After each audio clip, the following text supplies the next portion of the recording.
Dear founder, as you know, there's no blueprint for entrepreneurship. You wear so many hats, you burn the midnight oil, you pour your heart and soul into everything that you do. But without a doubt, the journey is worth every single second that you put into it. I'm Lindsay Pinchuk, host of the Dear Founder podcast. I say this because I've lived it for over a decade. I started my first company with $500 in my pocket and a baby in my belly. I grew it and I sold it all. This podcast is my weekly letter to you. We'll talk all things starting, growing, nurturing, and in some cases, even selling a business. Together with some of my closest contacts, I'm here to help you find your own success, whatever that means to you. The ride as a founder is the ride of your life. So come on in and join me for another episode that will get you one step closer to reaching your own founder goals. Welcome back to another episode of Dear Founder. I'm your host, Lindsay Pinchuk, and for those of you who are new around here, I started a business back in 2010 with a $500 investment. I grew that business to reach 3 million users per month across multiple platforms and generate 7 figures in revenue for 6 years straight. I grew this business through partnerships with Target, Nordstrom, The Honest Company, and hundreds of other brands. This was all before I led my company's acquisition to a large agency holding company in 2019. 2 years later, I exited that company with one goal: to support other female founders and businesswomen through their own entrepreneurship journeys. Dear Founder is my twice weekly letter to you, the incredible women in our community, to do just that. On Tuesdays, you'll hear me interview and share the stories and advice from some of the most successful female founders of our time. And on Thursdays, you'll hear Found Her Files, episodes designed to move your business forward through a specific lesson and actionable steps. This is the podcast that I wanted 13 years ago when I became a female founder. If there is anything that you want to hear about or that you want me to share to help you through your endeavors, I invite you to reach out. You can DM me or you can shoot me an email at lindsay@lindsaypinchuk.com. And if you like what you're hearing on the podcast, please make sure that you leave a rating or review wherever it is that you podcast. You have no idea how much that little action means to a small show like mine.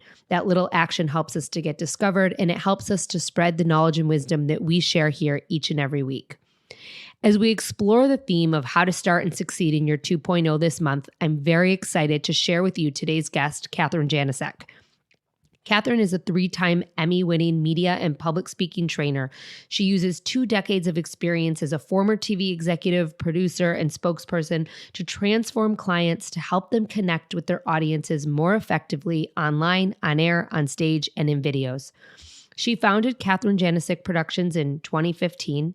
Her clients are Fortune 50 executives, healthcare and tech startups, biotech and pharmaceutical companies, construction, small businesses, hospital systems, entrepreneurs, and many others.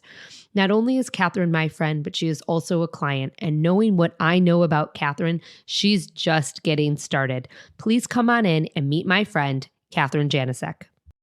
You just heard me talk all about Kathryn Janicek and her accolades, but I do want to mention personally how I met Kathryn. And I don't even know if she knows or realizes this story, but we started following Kathryn at Bump Club and Beyond when she got pregnant because she was very influential in social media, and she was talking and sharing things about being pregnant and her journey to pregnancy. And that is really how we found her. And so I followed along on her pregnancy journey and the birth of her daughter. And then we somehow linked in with each other. And Kathryn and I just kind of went back and forth, and we would comment on each other's posts. And we never really met, which is kind of crazy because we have all these connections in the world, which is so nuts. And one day, Kathryn posted on my LinkedIn post, longtime follower, first time caller. And I was so touched and honored because I had also been a longtime follower and I had never been a caller of Kathryn. And I followed her and with bated breath, listening to all of the tips and tricks that she was giving her community and her audience and her clients. And I was so honored that she reached out to me, and she did. And she reached out to me to refer a client to me. And then Kathryn ultimately became a client, and now she's my friend. And I am so honored to have her in my orbit and in my life. And I'm so grateful that you're here to share your incredible story with the listeners of Dear Founder. So, Kathryn, thank you so much for being here. Well, thank you. And I had been following you for way longer before that because I remember, I think I even had you on a show at some point, like WGN or NBC, and booked you, but you never saw me because I had probably a segment booker or a producer of a show, line producer actually like handling you that morning, you as the talent. But then when I got pregnant, I really wanted to reach out to you. And I had mutual friends who were like, yeah, just reach out to Lindsay. I'm like, I can't just reach out to Lindsay. Like, no, I had questions about like, I really needed to know about like, car seats and stuff. I'm like, I'm not going to reach out to the founder of this company because I'm clueless about what car seat to buy. And I literally had mutual friends saying, I'll just introduce you. I'm like, I don't want to bother her. So I'm so happy we finally met, and I'm thrilled. I mean, what an honor to be able to work with you, and you helped me so much. And it's just, what you've built is incredible. Twice, the ditto. First thing you built and the second thing you built. Ditto. And what you've built is incredible. And I do wish that you would have reached out to me, because now I think that that's how I am, that you can just reach out to me. So, yes. Right. So, I mean, that is how I am. People reach out all the time, but I'm glad that we found each other. I'm glad that you're here. And I would love for you to share in your words. They just heard the intro, but in your words, tell us your story. How did you get to where you are? What do you do?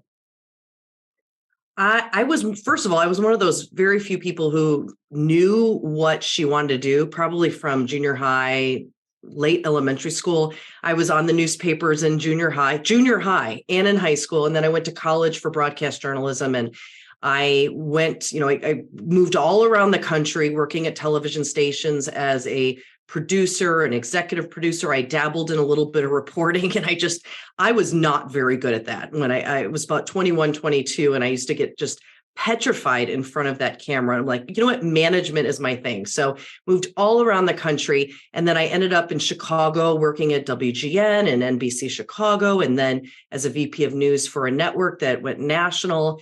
And it went under, honestly, and I lost my job, and I started a company, and now I've been in business for myself for 8 years, and I'm a media trainer and a public speaking coach. So I help people make sure that their message gets across to every audience that they want to reach. And it's a joy. I coached anchors and reporters before, and now I get to coach CEOs and make sure that they're heard, and that when they're on CNN or MSNBC or Bloomberg News or 60 Minutes, even I've coached people before, Good Morning America, Today's Show, making sure that they get that return on investment when they, spend that time to get ready and be on a big network television show, live or taped. So it's really neat.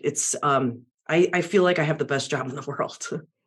Well, it's interesting because for you, you do have the best job in the world. Do you know what I mean? And you are living a life that so many people who have years of experience want to be living. You have 3 Emmy Awards, you have 25 years of experience, and you are monetizing that experience. You have created a business out of it. So when you decided that this was what you were going to do, how do you do that? There are so many people listening who have service-based businesses or who want to have service-based businesses, but don't really know where to start. Where do you start?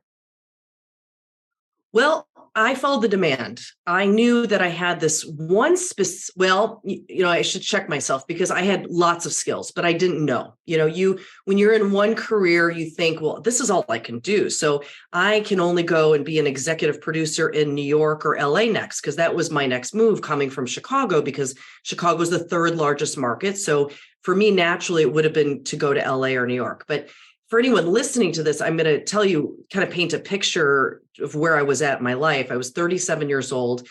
And honestly, if you've ever looked at the numbers for like a single woman in New York, I was afraid, honestly, I wasn't married yet. I didn't have a child.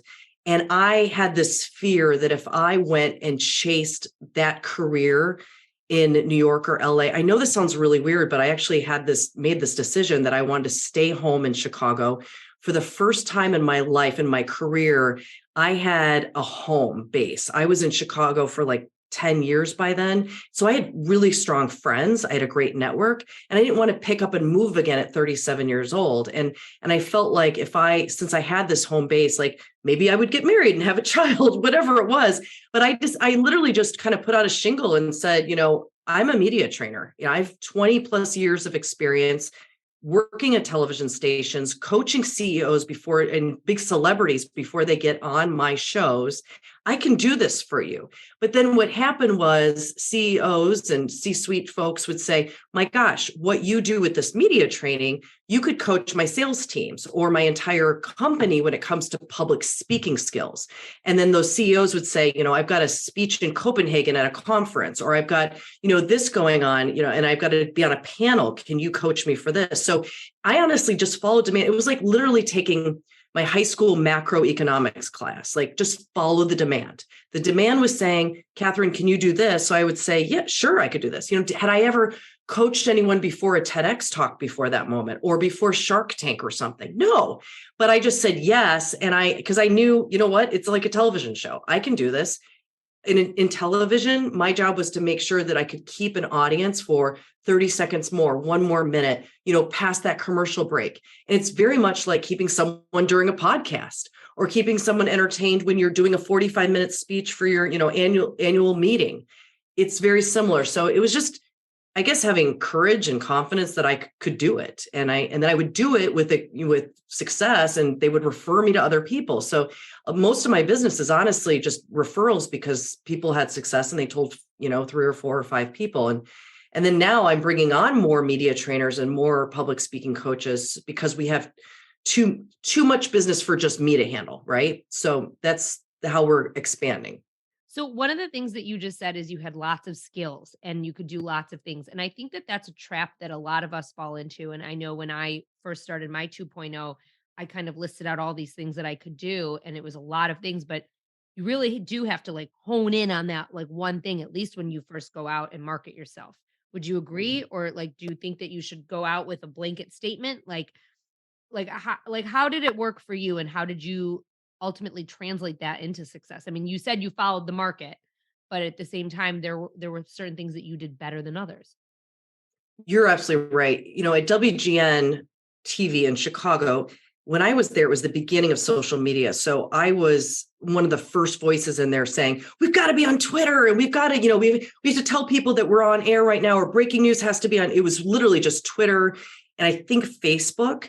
And then when I went to NBC, I was like telling all the on-air folks, you've got to have a Facebook page. And I was building, and I ended up building the most followed Facebook page for the Chicago NBC. And then I was told to consult the LA and the New York stations on how their morning shows could drive people to their Facebook page. So when I started on my own business, I made some mistakes because I was like, I can do your social media. I can, consult you on this. I can do media training. My gosh, I've written people's websites before. So I just it was too watered down. And I did that honestly. Oh, and then I was like, well, I'm a television producer. I've been producing videos I field produced for Soledad O'Brien for a year. I did PBS shows. I can also produce all your videos for your websites because I'm a television producer for 20 years. But then what happened was, first, I didn't see the return. I didn't see the margins on video production like I wanted to see and that I could see with media and public speaking training. So the margins weren't there just as a business person, right? I was like, this isn't right. And then also it was just too much. Like, what are you then? What does your company do? Are you a video production company? Are you a social media consultant? Are you, a media and public speaking trainer? So it was confusing to the audience. It was confusing to the client. And I was not.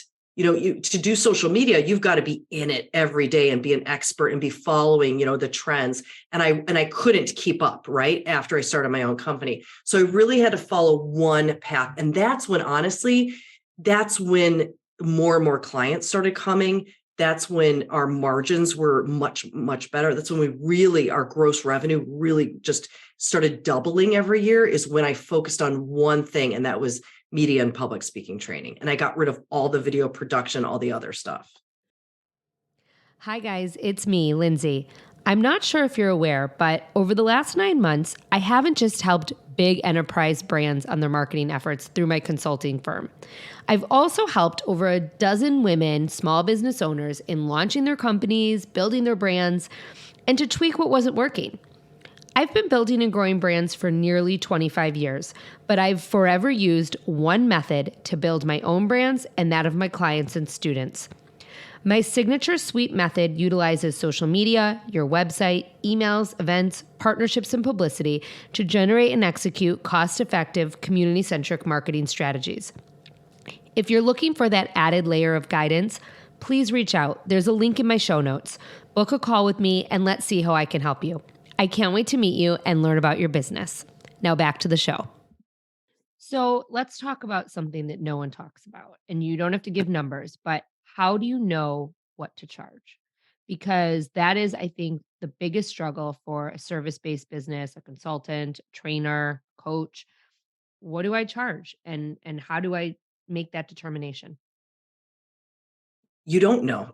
you, I didn't know. Well, I'll just be, I'm not going to say you, like, I'm not going to No, say I didn't know do either. that anybody else. Yeah, I didn't know. So you I didn't know. And you know what? Today, year 8, I don't know if I'm undercharging. I know I'm not overcharging because I am landing most clients that come my way. So that does actually make me think that I might be undercharging. But right now I'm happy with what I charge.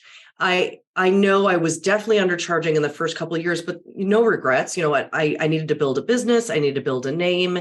Every year the number does go up, and I just see what the market can bear, honestly, because I've never, people have reached out and said, I want to do media training. Can you tell me how much you charge? And I always find that it's like, gosh, that's really private.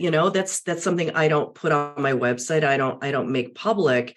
And also, just because I charge this doesn't mean you could maybe make double that I make, so I don't want to give a number because it might be limiting to somebody else. So how dare me just like put out a number and say, this is what the market will bear, because somebody else might have 12 Emmys or might have 10 more years of experience, or just might be more fun to work with. Who knows? So I can't put a number on anyone else's value. I just know that right now, this is what it has been. And I've gone up every year. Right. And it's comfortable.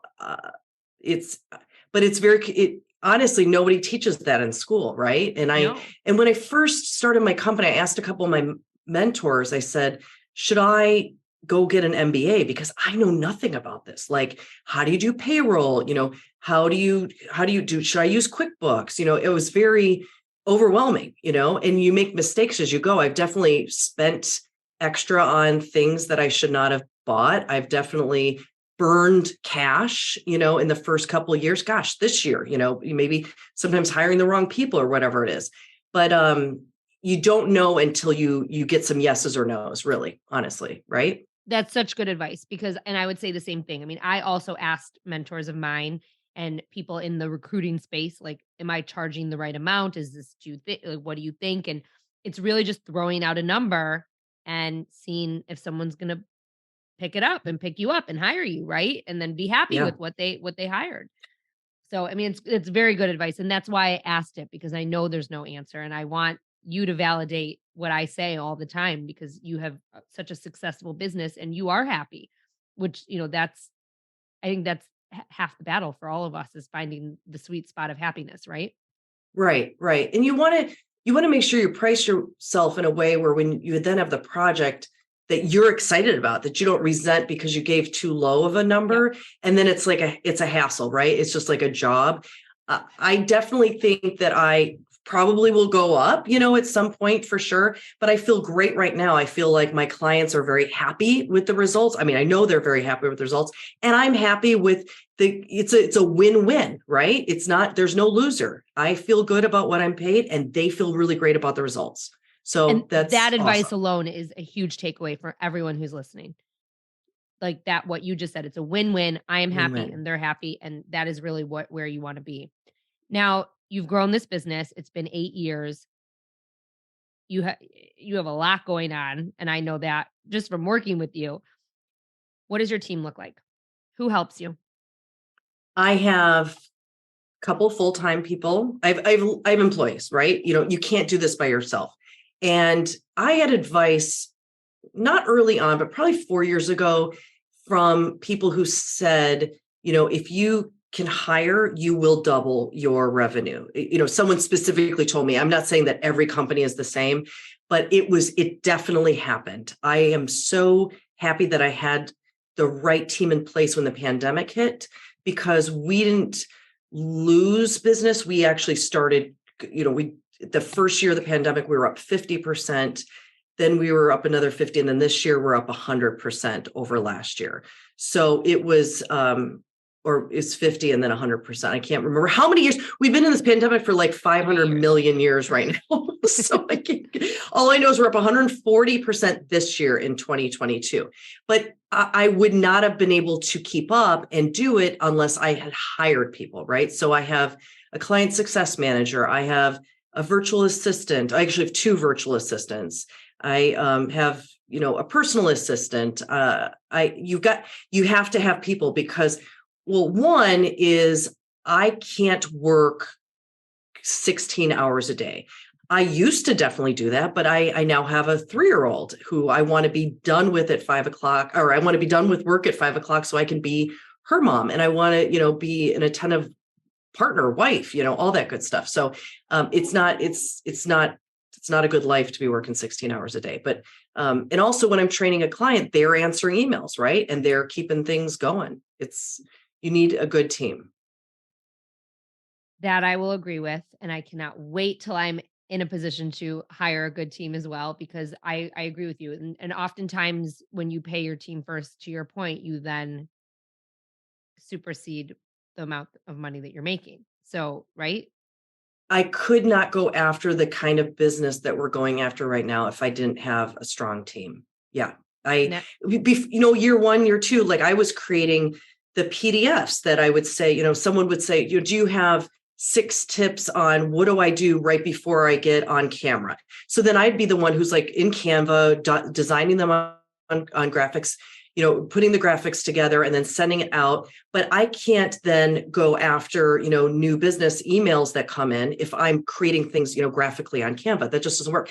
I had a CEO last week who was asking me like that exact thing. They said, what software do you use? What, in how did you do? And I said, first of all, I'll call him Doug. You should not be doing that, because if you're sitting there trying to create graphics on Canva, you are not going to be, expanding your company for 2023. That's just not, and everyone's heard this. You don't do, if you charge $250 an hour, you don't want to be doing $40 an hour jobs, right? Because you need to be doing the $250 an hour jobs or the $1,000 an hour jobs, whatever it is that you make. You should not be doing the $20 or $40 an hour jobs. Just like getting someone to clean your house, right? In that 3 hours or 4 hours it takes on a Saturday to clean your house, why would you be doing that when it's a $40 an hour job or a $30 an hour job? That's just not good business. No, it's not good business. And it's great advice. How do you replicate yourself, Kathryn? Because you have a business that's based on you and your expertise. You talked about bringing in other media trainers. But when you have a service-based business, oftentimes the scalability is really your greatest challenge. And so how do you scale Kathryn Janicek? There are really talented people out there. I am bringing on amazing media and public speaking trainers who have a ton of experience in the business from different regions across the country. And I'm going to teach them our way that has been extremely successful with Fortune 100, Fortune 50, Fortune 30 companies. Like, as we've landed some really awesome clients and hospitals and doctors, and our way really works. And so I will, teach them our system. And I'm excited about that. We have 2 people right now who we're training and who will be, and we'll be probably at 3 or 4 more public speaking and media trainers by the end of 2023. Will these people be employees of yours, or will they be contractors of yours? How do you frame that out to best work for your business model? As a, I'm going to just quote my CFO. So this year we brought on a fractional CFO. I'm not going to say he's not a full-time CFO. I'm not there yet, but we have a fractional CFO who's been really amazing as far as coaching me on this. And if they're still in the business, like if they still have a full-time employer, then they're a contract worker, right? They're a contract employee for me. If they are retired or out of, that this is what they're doing. If they're freelancing as this, then they're a W-2, right? As you say, they're an employee. But yeah, these are all things I've been learning this year.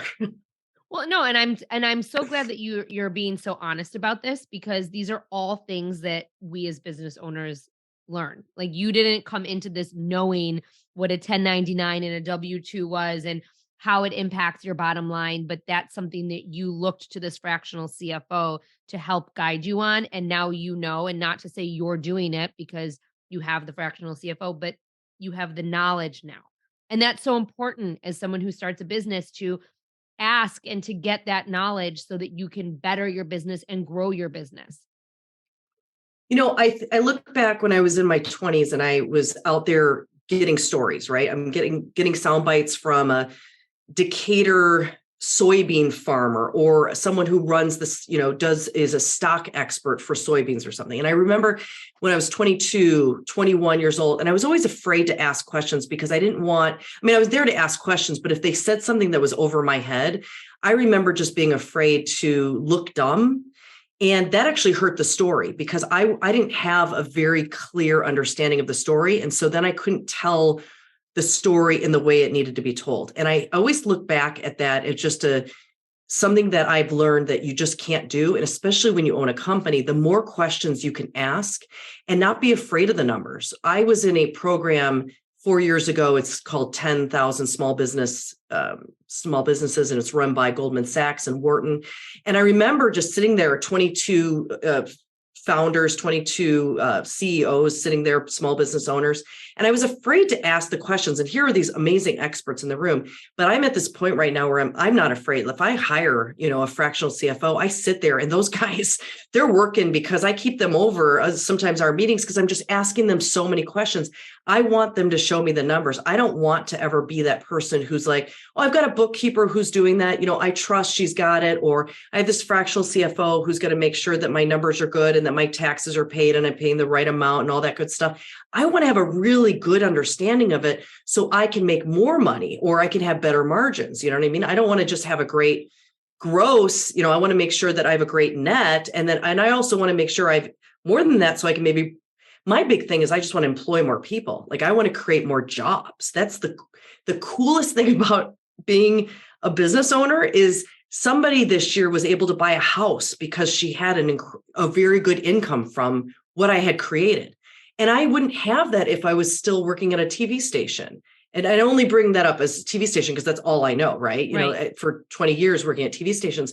But if I was an employee of a TV station, I wouldn't be able to say someone was able to go close on a house this year because of an income I was able to give her.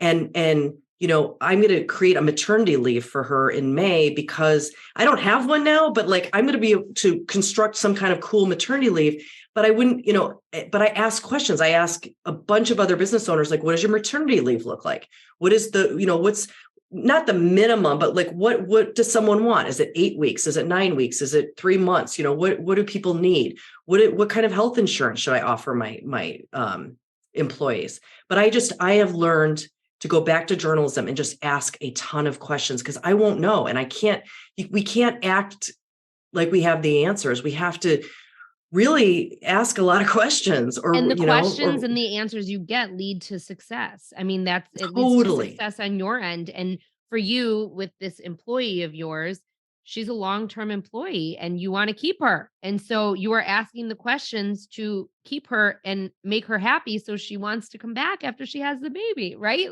Exactly. I mean, and that's so important as a business owner. I remember with my first few employees, they were with me for 5, 6, 7, 8 years. And it's because of those things. I asked questions. I offered health insurance. I did what they needed to keep them in my business. And ultimately they were my biggest champions. Yes. And I can't wait until I get to go, oh, she's been with me for 5 years, which, it's, but the biggest thing is just, if we don't ask these questions, if we don't ask that fractional CFO, what's the best way for me to bring these folks on? How do I get the best health insurance for them so they're happy and they're not what kind of bogus health insurance is this? Maternity leave, I don't know what a maternity leave looks like because I had my child when I had already had my company. So I didn't have really a maternity leave because I didn't give myself a maternity leave. I was training the president of the College of American Pathologists after 4 weeks after I had given birth. And I remember that moment where I was like literally standing in front of him, and there was a second, and it probably was 1 second, but it felt like 5 minutes to me, that I had no words. Like there were no words in my brain for just like literally a second, and I couldn't grasp it. I'm like, at that moment, I was like, oh, this is why we need maternity leave. You literally are not ready to go back to work. Your brain isn't ready. Your body's not ready. And that's when I had that moment of like, no one in my company is going to go without a maternity leave. Like that just, you're not ready. You're not ready. No, and it takes the experience to understand what others need, which it Yes. does. Yeah. So when you look at your social media and you look at the comments that people leave you and how people react and engage to what it is that you put out into the world, people love you. I mean, really and truly, your clients love you, and the people who follow you love you. Your community loves you. You just said you have a referral based business, and that referral based business leads to that community online, and the community online leads to the referral based business. It really is a cycle, right? How do you ensure that you have those positive experiences for both the community at large and for your customers in order to have that referral based business? Because you really have not invested in marketing. You haven't had to. Mm-mm. Do the job, right? Show up, do the job to the best of your ability. I have fun too. I'll be honest. Like I have fun with my clients. When you have your own business, you can choose your clients. Like I don't take everybody who comes my way. And so I get to work with Wednesday night. I got a text very last minute from one of my clients who's a neurologist, neuroimmunologist at Yale. And she said, hey, I just got booked for Toronto television. Celine Dion has stiff person syndrome. Can you jump on and help me? Like, if I didn't love my job, I'd be like, gosh, this is after hours, right? And said, hey, husband, can you finish dinner? I got to jump on and we had a good time. Like, it's fun. I really, and I don't want to say go the extra mile because it's not the extra mile. I just do the job.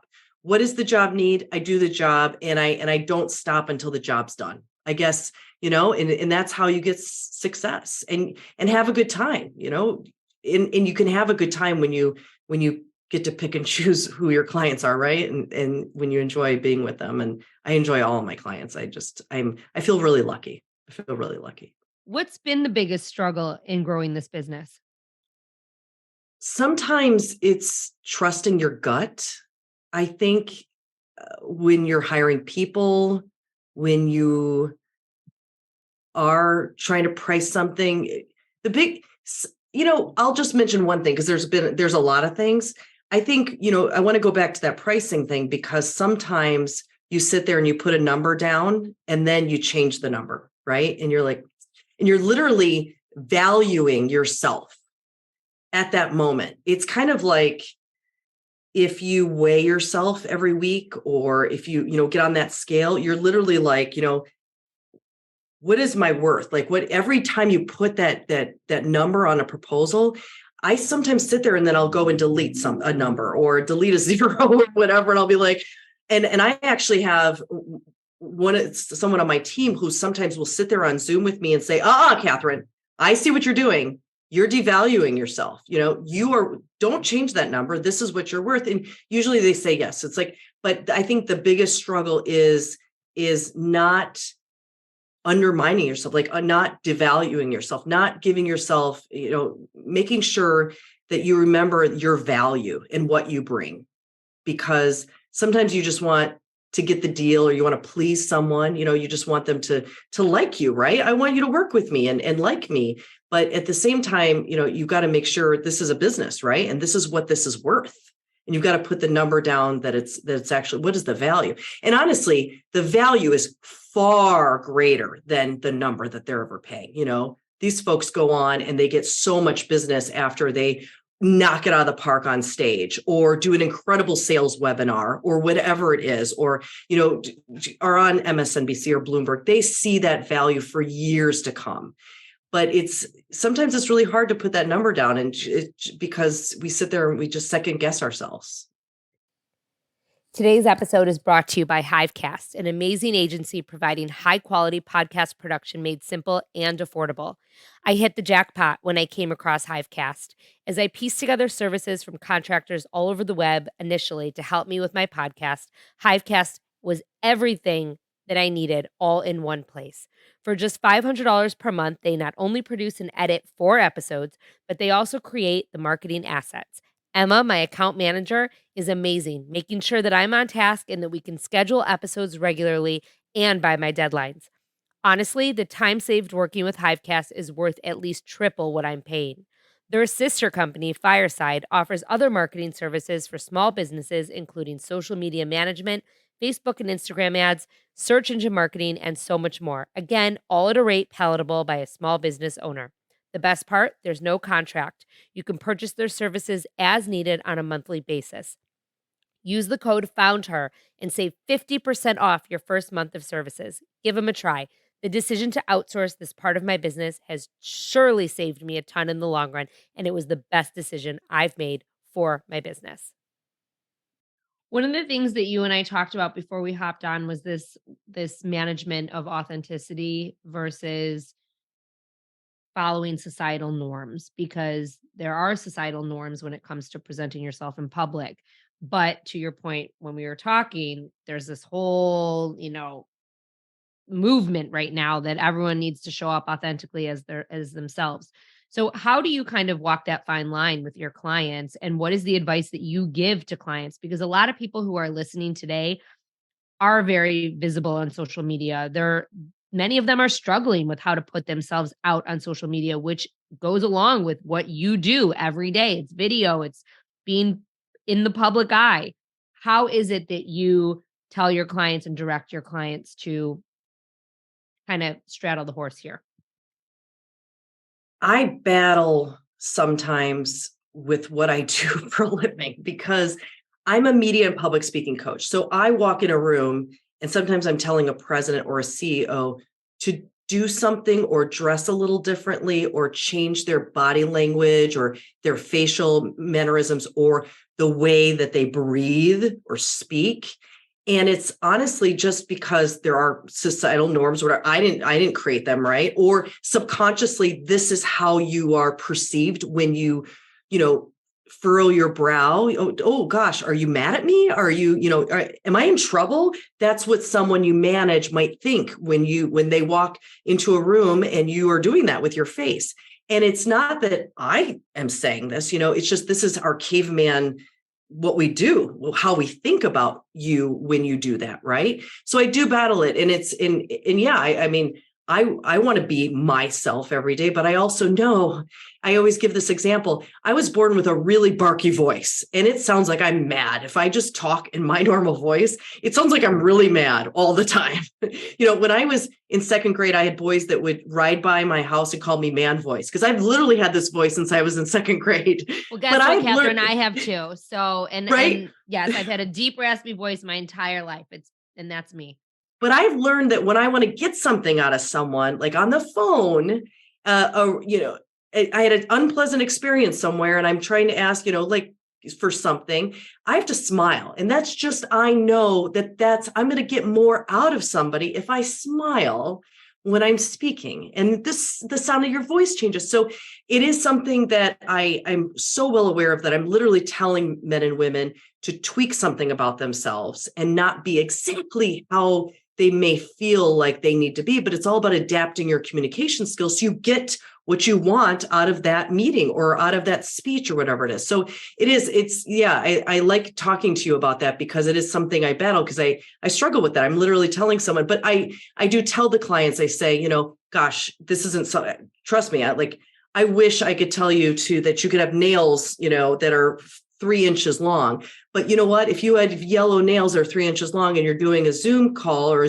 webinar, that could be distracting to the audience. So that's why I would just say cut them down and make them naked, or just cut them down short, because I don't want someone to be looking at that instead of hearing what you have to say.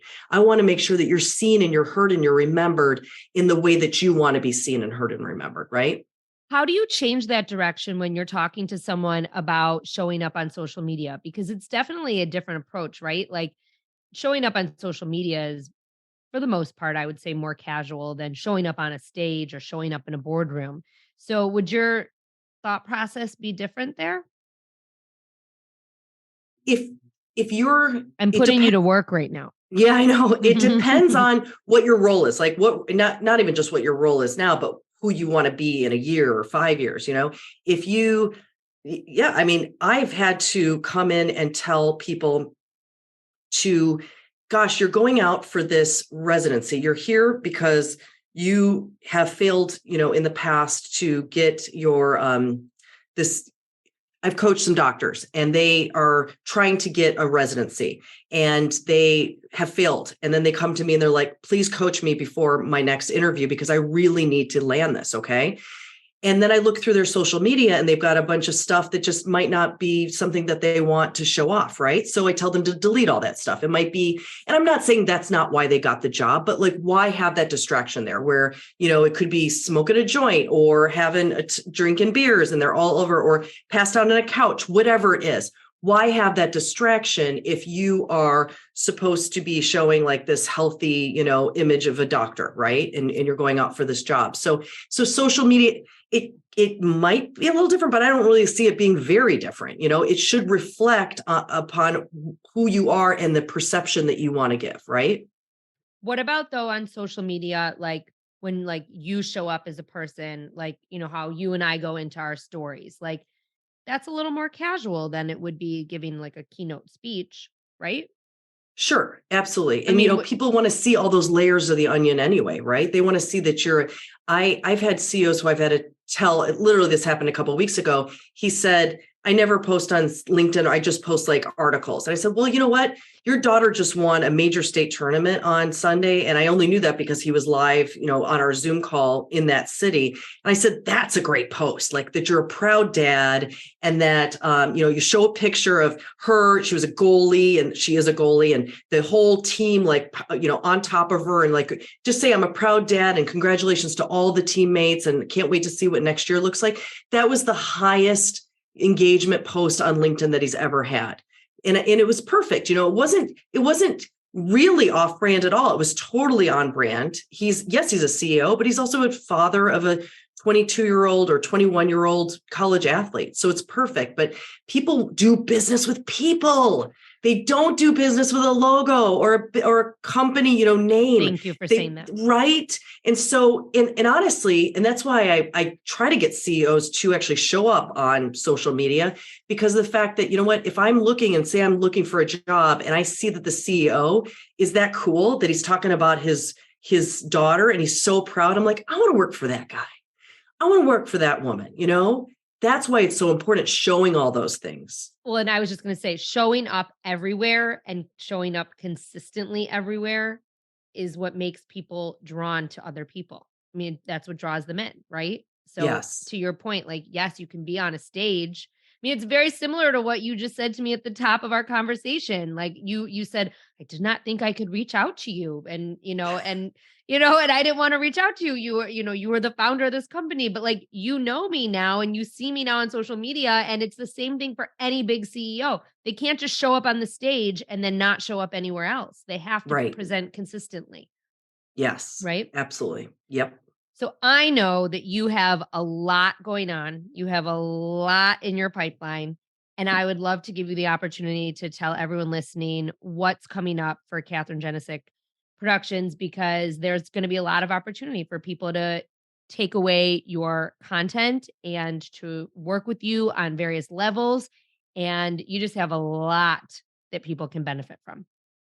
The most exciting thing I think right now is this new year, we have communities where you can join and you don't have to find time in your schedule to have a one-on-one coaching hour with me, or have your company sponsor a 1-day, intensive with our company. Now you can join a subscription-based community where we're going to be giving you training on a weekly basis with all kinds of experts, our stylist, our makeup consultant, our public speaking trainers, our vocal trainers, me, media training, whatever it is. But if you're trying to go for the next, level of, you're trying to interview for a cool job, or you're trying to move up to become department head, or you have a speech coming up, or you want to pitch yourself in the media, you're going to get all that kinds of training inside of these communities. So that's what I'm really excited about, because I can help more people at one time instead of people trying to,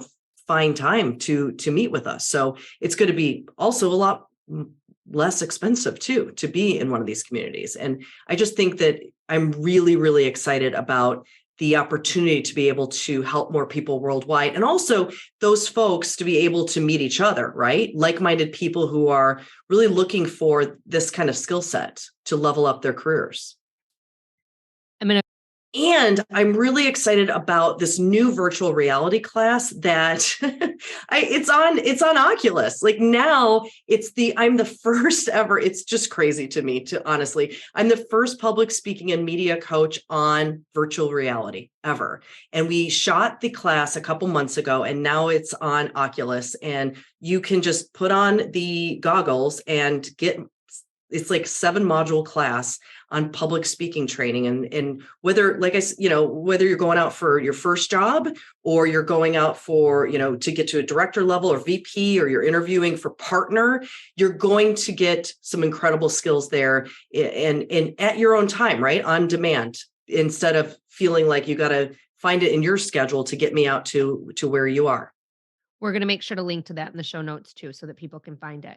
Before I let you go, I want you to share the same thing that I ask every founder here to share, and that is 3 actionable tips that you would tell to another female founder who's just getting started. Trust your gut.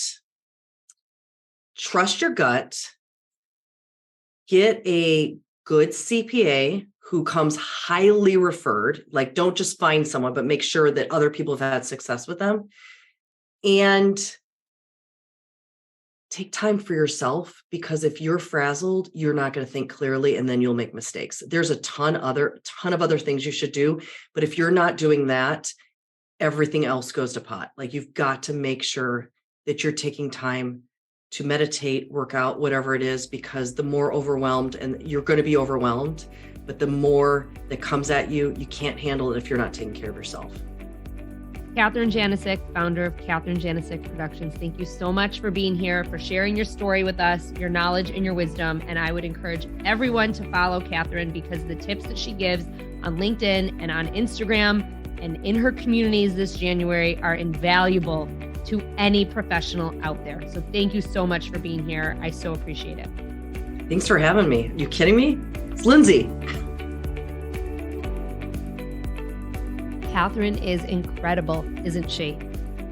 You are 100% going to want to follow her on Instagram and connect with her on LinkedIn. The links are in the show notes. She has so much on the horizon, and her tips are relevant to all of us. It doesn't matter what sector of business you're in, you can benefit from Kathryn's knowledge and wisdom. As always, I'll be sending out today's takeaways to my email list, so make sure that you subscribe to the link that is in the show notes. But for now, here are my top 5 takeaways from today's conversation. Number 1, where do you start with a service-based business? You follow the demand. It was courage and confidence that led to Kathryn's success and ultimately her word-of-mouth referrals. Number 2, figure out what it is that you don't want to do. Follow the one path of what you love to do.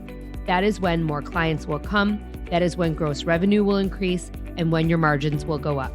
Number 3, show up and do the job to the best of your ability. That is how you get more jobs and how you get more customers. It's not going the extra mile, it's doing the job. Number 4, the biggest struggle is making sure you remember the value in what you bring. Number 5, people do business with people. They don't do business with a logo or a name. Show your personality, show what's important to you, build your connection. Sound familiar? Do you see why I love Kathryn so much? I want to thank Kathryn so much for being here and for sharing her story. And thank you to everyone who listened to today's conversation. Please make sure that you leave a rating or review if you like what you're hearing on the show. Again, that helps us to get discovered. It helps us to spread the knowledge and the wisdom from all of the guests that we have here on Dear Found Her. And please make sure that you tune in every Tuesday and Thursday for another episode of Dear Found Her, wherever it is that you podcast.